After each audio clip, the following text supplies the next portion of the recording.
तो hello everyone, एक बार फिर से आप सभी का स्वागत है आपके अपने यूट्यूब चैनल में। कक्षा 10वीं विषय सामाजिक विज्ञान जो कि पेपर लेके हम आ चुके हैं। तो फाइनली जो आपका इंतजार था खत्म हो चुका है, जो कि आपके त्रैमासिक पेपर में यही पेपर देखने को मिलेगा। त्रैमासिक पेपर परीक्षा 2024-25 जो कि आपका फाइनली चल रहा है, ठीक है। तो इसमें आपका जो पूर्णांक रहेगा तो 75 का रहेगा, कितने का रहेगा 75 का रहेगा। और समय जो रहेगा तो आपका 3 घंटा रहेगा, ठीक है। और सबसे पहले आपको क्या करना है, फटाफट अपना निर्देश पढ़ लेना है। निर्देश पढ़ने से तात्पर्य रहता है कि कौन सा प्रश्न कितने अंक का है और कितने सब सीमा में आपको अपने पेपर कॉपी में उसका उत्तर लिखना, ताकि आपको पूरा का पूरा नंबर मिल सके, ठीक है।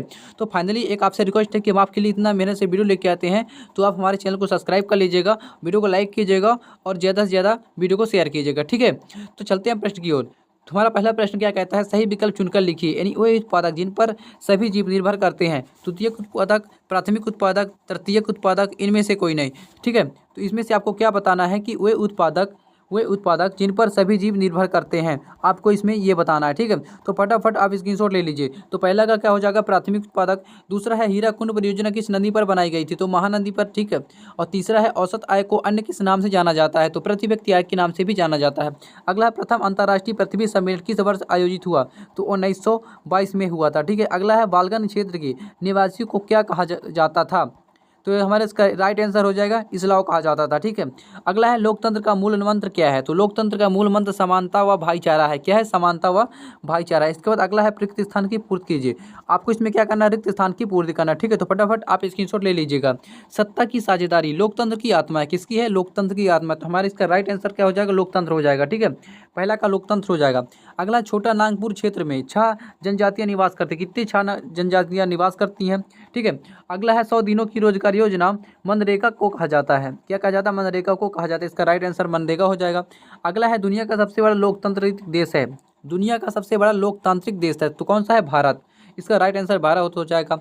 अगला है विश्व की सर्वाधिक वर्षा में होती है, तो मौसिम राम में होती है, ठीक है। अगला है मानव विकास की रिपोर्ट यूएनडीपी संस्था जारी करती है, ठीक है। अगला प्रश्न हमारा प्रश्न क्रमांक 3 क्या कहता है, सही जोड़ी बनाइए। आपको इसमें सही जोड़ी बनाना है, तो फटाफट आप स्क्रीनशॉट ले लीजिए, ठीक है। पहला का हम सबसे कम साक्षरता या राज्य, सबसे कम साक्षरता या राज्य, तो हमारा इसका राइट आंसर हो जाएगा बिहार। अगला है एकात्मक शासन व्यवस्था, तो अगला है श्रीलंका। और तीसरे का हो जाएगा बेल्जियम। और चौथे का हो जाएगा 1919, यानी रॉलेट एक्ट 1919 है। इसके बाद यंग यूरोप हो जाएगा हमारा 1833। और हिटरी बांध हमारा हो जाएगा उत्तराखंड, ठीक है। तो फटाफट आप स्क्रीनशॉट ले लीजिए, ठीक है। हमने नंबर भी इधर लिख दिया, ठीक है। इसके बाद अगला प्रश्न है एक शब्द या एक वाक्य में आपको क्या करना है, उत्तर देना है। तो पहला है पूर्ण स्वतंत्रता का प्रस्ताव कब पारित हुआ था, 19 दिसंबर 1929 को, ठीक है।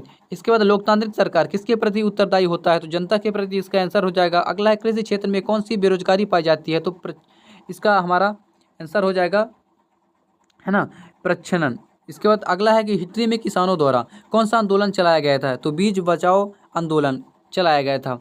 आधुनिक भारत का मंदिर बांधो को किसने कहा था, तो पंडित जवाहरलाल नेहरू ने कहा था। अगला है रॉलेट एक्ट कब पारित हुआ था, तो 18 मार्च 1919 को रॉलेट एक्ट पारित किया गया था, ठीक है। अगला प्रश्न है प्रश्न क्रमांक 5 हमारा कहता है कि सत्य असत्य का चयन करके आपको उसमें लिखना है, ठीक है। तो पहला है भारतीय वन्य जीव अधिनियम 1972 में लागू किया गया था, तो ये हमारा राइट हो जाएगा, सत्य हो जाएगा। अगला है भारत में मुख्य निर्वाचन आयोग का कार्यकाल भोपाल में है, ये हमारा असत्य हो जाएगा। अगला है नेपोलियन का पतन 1813 में हुआ था, तो ये हमारा सत्य हो जाएगा। अगला है सत्ता की साझेदारी लोकतंत्र के लिए लाभदायक है, ये भी हमारा सत्य है। अगला श्रीलंका में गृह युद्ध की समाप्ति 2009 में हुई थी, ये भी हमारा सत्य है। अगला है मानव विकास सूचकांक को HDI कहते हैं, ये भी हमारा क्या हो जाएगा, राइट यानी सत्य हो जाएगा, ठीक है। अगला प्रश्न हमारा क्या कहता है कि प्रश्न क्रमांक 6 हमारा है कि मृदा संरक्षण के कोई 2 उपाय लिखना है आपको इसमें से। इसका अथवा भी देख लीजिए। प्रश्न क्रमांक 7 अगला है मृदा निम्नीकरण से क्या आशा है, आपको इसमें ये बताना है, ठीक है। इसका अथवा भी आप देख लीजिए। प्रश्न क्रमांक 8 हमारा क्या कहता है कि विचारधारा का आशय क्या है, आपको इसमें से बताना है, ठीक है। बहिष्कार शब्द का क्या अर्थ है। अगला है प्रथम विश्व युद्ध में केंद्रीय शक्तियाँ कौन सी थी, ठीक है। फटाफट आप इन प्रश्नों का स्क्रीनशॉट ले लीजिए और फटाफट आप तैयार कर लीजिए, क्योंकि आपके पेपर में यही पेपर देखने को मिलेगा, ठीक है। अगला है कि प्रश्न क्रमांक 9 हमारा है कि बहिष्कार शब्द का क्या अर्थ है, यानी इसका अथवा जलियांवाला बाग हत्याकांड कब और कहाँ हुआ था, आपको इसमें यह बताना है। प्रश्न क्रमांक 10 देख लीजिए फटाफट आप, ठीक है। प्रश्न क्रमांक 10 हमारा क्या कहता है, प्रश्न क्रमांक 10 में हमारा है कि ये प्रथम विश्व युद्ध में केंद्रीय शक्तियाँ कौन सी थी। अगला है ना, श्रीलंका में सत्ता की साझेदारी का क्या आधार है, ठीक है। इसके बाद अगला है मनरेगा को 100 दिन रोजगार योजना क्यों कहते हैं, आपको इसमें ये बताना। सकल घरेलू उत्पाद किसे कहते हैं, ठीक है। आप तो फटाफट आप स्क्रीनशॉट ले लीजिए, ठीक है। इसके बाद अगला है जीवन प्रत्याशा क्या है ना। जीवन प्रत्याशा क्या है, आपको इसमें ये बताना है। उसका अथवा है कि मुद्रा के प्रयोग से वस्तुओं के विनिमय में सहूलियत कैसे आती है, आपको इसमें ये बताना है, ठीक है। इसके बाद प्रश्न क्रमांक 15 देख लीजिए, क्या कहता है कि स्वामित्व के आधार पर संसाधनों के प्रकार लिखिए। यानी स्वामित्व के आधार पर आपको इसमें संसाधनों के प्रकार लिखना है, साधन के प्रकार लिखना है, ठीक है। अगला है भारत में संसाधनों के संरक्षण के कोई 2 उपाय लिखिए, आपको इसमें यह बताना है। इसके बाद 16 हमारा क्या कहता है कि मृदा का लवलीकरण से क्या आशय है, फटाफट आप स्क्रीनशॉट लीजिए। 17 देख लीजिए, लोकतंत्र की एक परिभाषा दीजिए। 18वें में है प्राथमिक क्षेत्र में क्या क्या आता है। 19 में है विकास के ऋण की भूमिका को समझाइए। और 20 में है परिस्थिति तंत्र क्या है ना, वन परिस्थितिक तंत्र की उपयोगिता बताइए, आपको इसमें ये बताना था, ठीक है। तो फटाफट आप इन प्रश्नों के स्क्रीनशॉट ले सकते हैं। अगला 21 है कि आर्थिक महामंदी की शुरुआत कब हुई और यह संकट कब तक बना रहा। क्या आपको बताना है कि आर्थिक महामंदी की शुरुआत कब हुई और यह संकट कब तक बना रहा, आपको इसमें यह बताना है। इसका अथवा है कि ईस्ट इंडिया कंपनी के दुनिया भर में चलने वाले कार्यों का केंद्र कहाँ था।